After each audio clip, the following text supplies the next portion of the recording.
Isang mapagpala araw po sa ating lahat, guys. Kamusta po kayo? For today po, may ano po kami. Punta kami ni Mrs. sa Sports Fest. Second day po ng Sports Fest ng PPO. Yung last time na pinuntahan natin. Tsaka marami pong activity today. Tara guys, sama ko po kayo. Tsaka pasyal ko rin po kayo. Guys, kahapon pala yung... Tensya na. Medyo na busy po tayo kahapon. Ito na lang po yung update ko about sa nangyari. Pakipanood na lang po yung mga videos din. Tsaka dun sa seminar po kahapon ano po yun yung mga PhilCom grupo po ng mga organization, yung mga leader po kahapon, yun po yung invite ng department nila Mrs. para seminar about sa OWA. Yung bago pong update ng OWA about sa e-card. Yun pa guys, marami tayo natutunan doon. Siguro ko hindi lang na-invite yung mga member po kasi sa venue. Baka hindi po magkasya lahat, kaya leader na lang po. Mga in-invite tayo po, nag-represent lang po tayo kasi member din po tayo sa organization sa PPO. Yung press po natin medyo hindi maganda yung pakiramdam niya sa press. Shout out po. Pagaling po kayo.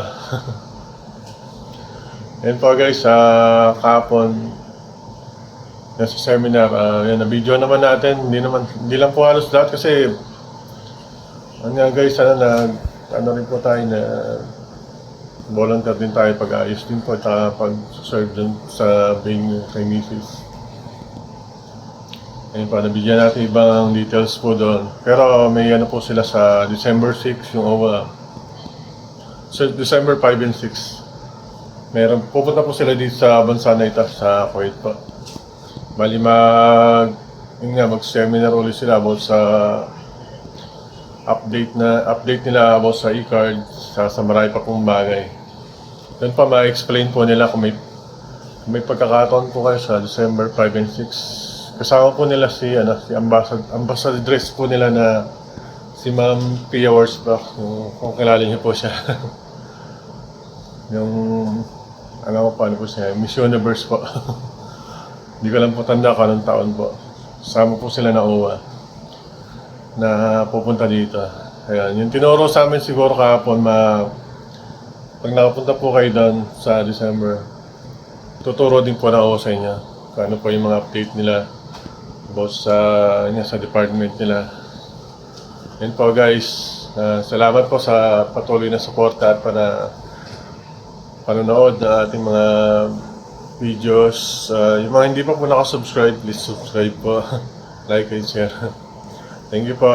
Nag-ingat po tayo palagi. God bless you all. Thank you. So guys, palis na kami ng bahay na dito. Sa elevator.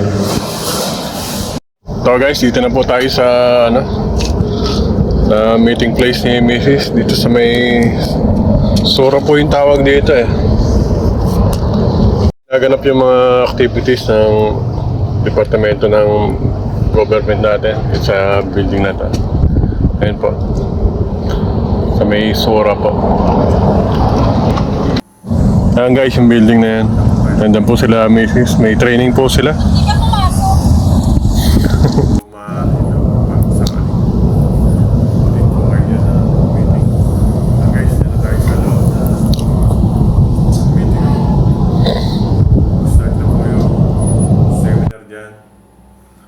Guys, yung screen pala pakayan na lang po.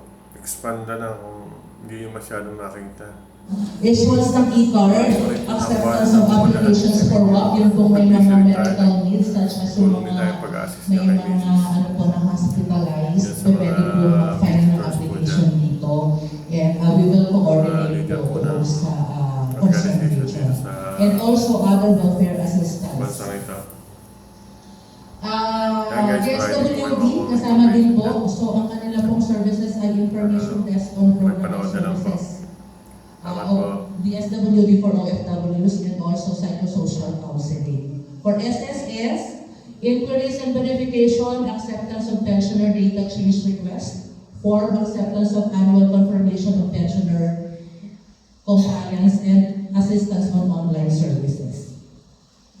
For Pag-ibig, registration of new members, membership records, and account services, modified Pag-ibig MB2 enrollment, housing loan consultation inquiry, assistance on requirements, briefing on home matching and online public auction. Ito po yung mga na-foreclose nilang properties. Baka po interesado kayong bumili ng property habang marami pa tayong pera. And also receiving multi-purpose loan application. For PSA, national ID registration and other national ID registration services, copy of issuance of birth, marriage, death certificates, Senomar. So either yung mga banners or yung mga flags po na nagre-represent sa mga associations mo. Opening prayer po, meron pa tayong Christian and Muslim prayer. Yung national anthem po natin, again, yung ating Philippine Embassy Choir po. So sila nga po yung mafia ng choir nito sa Kuwait. And sa welcome remarks, si Consul Alex po. And then remarks of His Excellency po from Ambassador Jose Cabrera III. The introduction of the keynote speaker will be made by Attorney Sofia Matote, our OIC and Assistant Legal Attaché. The keynote message will be delivered by Secretary Franz Leo J. Takbako, our head from the Department of Migrant Workers. And each participating agencies po, yung mga na-present ni Magdora kanina na nag-confirm and others po na darating po, magkakaroon po sila ng presentation on their programs and services. So either ABP po ito or in person po nila na i-discuss. Then meron din po tayong ribbon cutting to open the services. Then declaration of the opening of the agency or goods and services din po. Para mag-get po sa akin sa December 7 po yan. And then, ayun po. Kakaroon din po ng meeting with MWN o WASMA.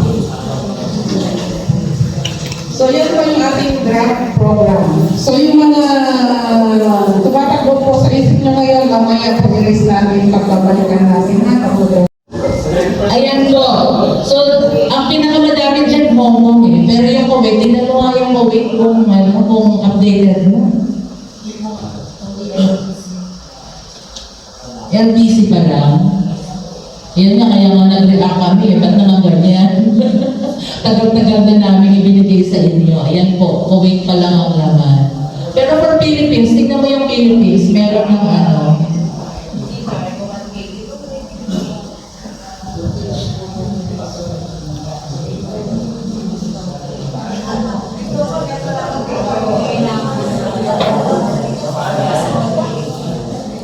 Philippines.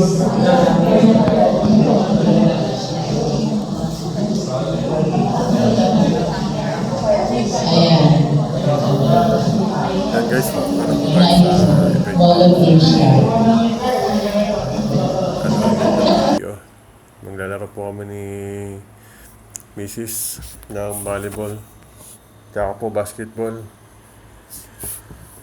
Bali po yung laro namin, dalawang laro po kami dyan. Dalawang schedule po namin ang laro ng basketball sa isang araw. Tsaka sila Mrs. Ano po, ngayon nanalo kami kahapon po dun sa games. Thanks God. Ako po tsaka si Mrs. Dun sa dalawang laro namin, panalo po kami tsaka si Mrs. sa volleyball po nila. Guys, pakipanood na lang po ng namin, games namin. Thank you.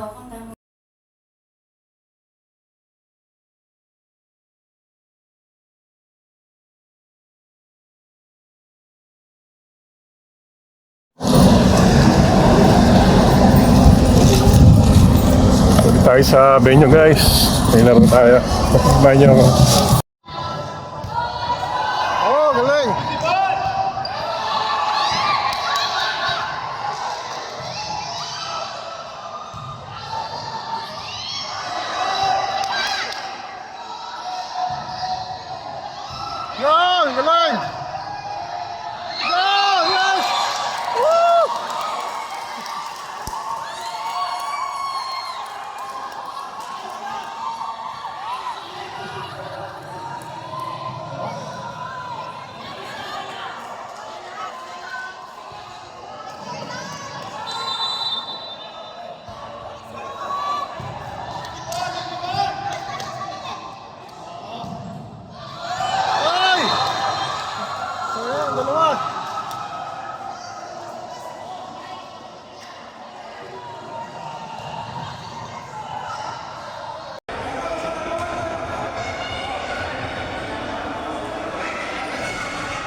Yun.